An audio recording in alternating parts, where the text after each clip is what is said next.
ulan. Ayan po siya.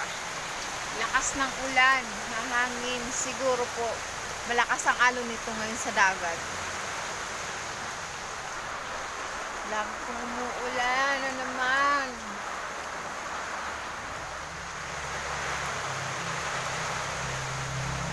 May pasok pa po sila eh. Pero yung ibang munisipyo po, wala na po silang mga pasok. Dito po sa amin, may mga pasok pa sila. Mas ng ulan, hindi labang ngayon.